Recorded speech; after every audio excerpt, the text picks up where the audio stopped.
Episodes 3 and 4 are out now, and they've put into perspective what I believe has been bothering me about this show. Before I continue down that path, though, I'd like to share some of my thoughts on these two episodes since they're a bit different than the game's storyline. Episode 3 is a love story between two men that survived the initial outbreak and the evolution of their relationship from start to finish. Now, purely in terms of storytelling, the episode is masterfully done, and the performances easily shine through, making just about every emotion believable. I found the story that episode 3 was trying to tell very encapsulating, which was surprising given how disinterested I was as soon as the perspective shifted from Joel and Ellie to Bill and Frank. Now there's two ways that you can look at this episode. One way is appreciating it for what it is and allowing yourself to be entertained by simply living in this world and watching two men fall in love. Another way you can view the episode is with a feeling of disappointment, as so much of it is dedicated to characters who, at the end of it, are inconsequential. Based off the internet's reaction to this episode, I think I know which way the public opinion is swaying. And as much as I wanted to enjoy episode 3, I just can't stand behind the creative deviations made from the source material. Just like before, I'm going to be adding in bits and pieces from a conversation I had with a friend about episode 3. If you notice a dip in audio quality, that's what that's about. Bear with me as I try and figure it out, but here it is. But it felt like they could have released this episode by itself or for like something else. Like maybe this is like a bonus episode or something, you know, like this didn't feel spin-off like, right. This didn't feel like an episode within it was the filler. show. That's what it was. It was like filler. I mean, yeah, basically. And it's a little annoying that episode was what, like an hour and 18 minutes, and probably like 50 minutes or so of it was dedicated to Bill and Frank. Now, right. I mean, again, no, it would be different. Go ahead. Sorry. It would be different if they were like reoccurring characters, but it's the fact that they died in the same episode that they showed up in. Right. And that's my problem with it. Like, it was a good story, it was executed well and everything, but it's like, why did you even show us this if they're just gonna be dead and like they're not gonna matter in the whole grand scheme of things? and that's the crazy part. Like, if you really think about it, we never saw Bill ever, like in the present day. We never saw him. Now, I will admit, they had me in the beginning with Joel and Ellie's conversation about Tess and walking around having discussions about what potentially caused the outbreak. I was even along for the ride during the first 15 minutes or so of flashback with Bill and Frank. But when those 15 minutes passed, then 25, then 35, I had lost my patience with the show and was considering just turning it off there. Honestly, the only thing that stopped me from doing it was the thought, maybe they're just showing how all of this is so we can see how far their relationship has deteriorated in the end. They both just end up dead, leaving a note for Joel that asks him to take care of Tess, which I'll address in a moment. Now, my main question is, why go through all of that, show us all of that, just to have it not mean anything in the end? Gotcha, bitch! You can literally cut out all of the flashbacks and still get the important bits and pieces of the story. If you compare this to how it unfolds in the game, Bill is necessary as he's the only one who properly knows how to fix a car and owes Joel a favor. His knowledge makes him vital to even going to see him. In the show, from Joel and Ellie's perspective, they show up at Bill's house, walk around his place a bit, and then take his car. This, coupled with the trailer for this episode, were the prime factors for my disappointment. Now, I could just be an idiot, but the trailer for episode 3 painted a much different picture than the one we got. I thought, based off of the trailer, that Joel and Ellie would show up, meet a pissed off, slightly depressed Bill, fight some raiders, maybe even some infected, and be on their way with the car. I thought that too. That's what was so confusing. Yeah. And then like the hunters would show up, and then Joel and Ellie and Bill would have to fight off the hunters or something like that. Like, they made it seem like that's what was gonna go down, but that was just a fucking big old bait and switch. And it's like, why did you do that? That would have been so much more interesting. And you could have honestly cut down. You could have cut down the Bill and Frank thing to make it 30 minutes out of this hour and 18-minute episode. You could have made the Bill and Frank thing 30 minutes and then continued the story, because Joel and Ellie, that's what we're here for. That's what we're here for. If you wanted to make a show, don't get me wrong, the two actors, especially the actor playing Bill, he does like a lot of comedy stuff. I thought he did really great. Like, for sure. Like, I still think they hit the emotional cues and everything. Like, it was very, emotional, grabbing, whatever. It definitely did what it aimed to do, but it just again, it wasn't necessary. I don't feel like. It almost feels like the point of this episode was to transcend the larger story at work here and make a statement about homosexual love, something I'm not very interested in seeing. To be clear, it's not because it's between two men, it's simply because it was at most a B plot that the show bumped up to an A plot for clout. I wouldn't have wanted to spend this much time watching anyone's relationship because this show is supposed to be about Joel and Ellie. And even if we were to spend this much time on someone's relationship, can we at least make it worth something? I thought after Bill got shot that they were going to deviate again and have Frank be the one that survives as opposed to the game where the opposite happens. Oftentimes I feel alone in my criticism of this show Right. because online they're eating this shit up. They're like, Oh yeah, it's so that's, fucking amazing. It's that's like the greatest show I've ever right, seen. right. And it's like, look, I'm not trying to be that guy because I hate being that guy. But this really Yeah, isn't like, it's not all of what you're saying. right. I think I don't want to be, yeah, I don't want to go too hard, but it did seem like they were using the whole thing to kind of like pander to audiences. You know what I mean? Like Yes. the whole gay fucking storyline and stuff. Which I mean, I have no issue with that being a part of the fucking plot or anything. But it did seem very like I don't want to say forced because it was done well. It was, I mean, but like it still it's kind of just was not necessary. forced. You literally, yes. It was. You Because know, sorry, go ahead. I didn't mean to cut you off. Go ahead. no, you're good. It was just it's because like I would be okay again if at least one of them were still alive. Yes. Yes, It the would have fact that mattered. both of them are dead is like this whole thing was pandering. That's what it ends up Yes. feeling like. Cause okay, like say for instance, Joel was gay, right? Right. And they did an episode like this, but about him. I wouldn't feel like they were pandering to a gay audience because it's like, okay, that's backstory about Joel. That's interesting to watch. Right. Both of these fuckers are dead. Exactly. They're Exactly. dead. And that's the main problem. Like I said before, you can completely cut them out and nothing changes.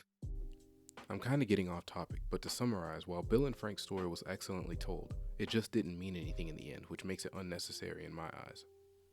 A couple of flashbacks here and there would have been more than enough while we flesh out Joel and Ellie. You know, our main protagonists.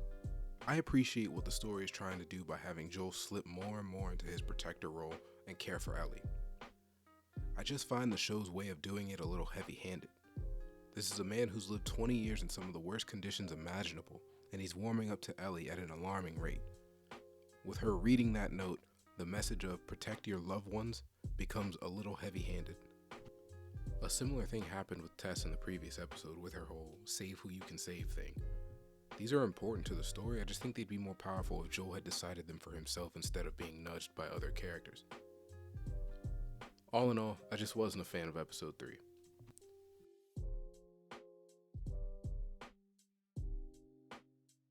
Moving on to episode 4, I'll start with what I enjoyed. I thought the recreation of the hunter's trap Joel and Ellie run into was done very well.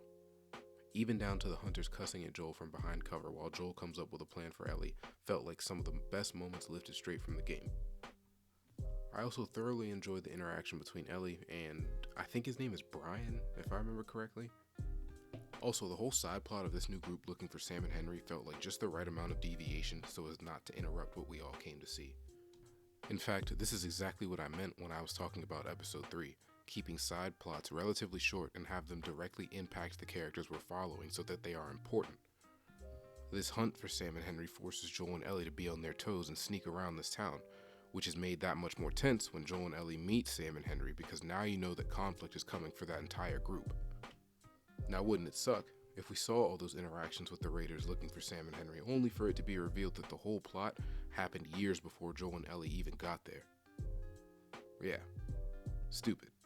Now, as far as that Raider group, I think it's a little too soon to gauge my thoughts on them. It seems like their leader is a little unhinged, but she's not really intimidating to me, if that's even the point of her character. She makes dumb decisions like killing the doctor and leaving the bloater underground. Again, this isn't really a negative, as stupidity could very well be a character trait of hers. I'm just saying she didn't really sway me one way or the other. Hopefully episode 5 will change that. Side note, I think it's pretty cool that they gave the voice actor for Tommy a role in the show. When I heard him, I knew I'd recognize him from somewhere, and I just didn't put the obvious together like clearly that's Tommy from the game. Now, on to what I didn't like about episode 4.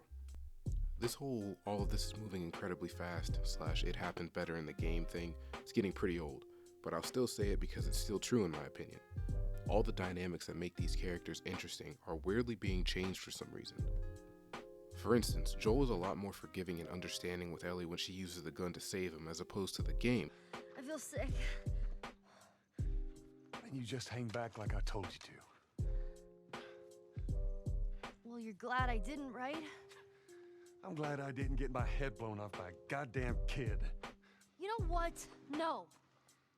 How about, hey, Ellie, I know it wasn't easy, but it was either him or me. Thanks for saving my ass.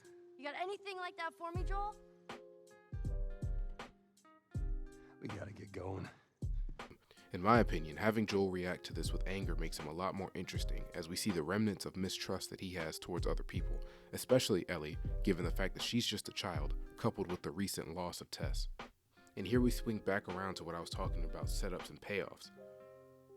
Having Joel not trust Ellie, be upset over things like this, generally being uneasy around her, makes the end of the game work so much better when you see that father-daughter relationship truly develop. If they liked each other from the beginning of the journey all the way to the end of the journey, there's no growth to really show. I don't really have as much to say about this episode as it's serviceable and is all around pretty entertaining. I just have slight nitpicks that bother me and sort of prevent me from fully enjoying the experience. It's just difficult for me to grasp that if you already have the perfect blueprint to tell an amazing story, why would you make the changes that result in an inferior rendition of that story? I'm all for adaptations and not having adaptations exactly match the source material, but if you're going to make changes, at least make them good changes, interesting changes, changes that expand on things that the source material didn't expand on. Those are the good type of changes that we need.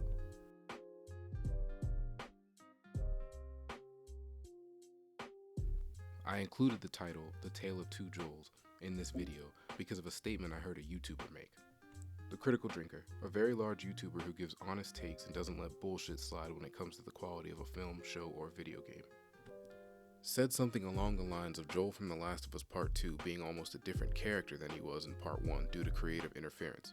I'm paraphrasing here, but the idea is that The Last of Us Part 2 Joel is a lot more meek and less strong-willed in the presence of Ellie, probably due to the confrontations they've had in that game and how he comes across more as a kid who just got caught with his hand in the cookie jar and less like a hardened man who made a decision to save the person he loves the most in this world right now. And when I heard that take, I realized that this is how I felt about Joel this whole time. I couldn't place why I didn't like this Joel, and the Critical Drinker summarized it perfectly. The Joel that I wanted to see was the brutal killer with a soft spot for Ellie, aka Part 1 Joel. But the show's Joel seems much more similar to Part 2 Joel, in that Ellie basically dominates their interactions, and he comes across as a bit incompetent, as opposed to the crafty, strong-willed leader that helped make their relationship so fun to watch in the game. You can see this in the interaction with Ellie and Joel when she asks him how the gas siphon works. Realistically, Joel should know exactly how it works. I'd even be willing to bet that Part 1 Joel would be able to answer the question, but instead it's played for laughs to make him look incompetent, a scene that I can see fitting very well in Part 2. And on a similar note, when Ellie saves Joel from Brian, he's a lot more forgiving when he should have been upset because realistically she very well could have shot and killed Joel.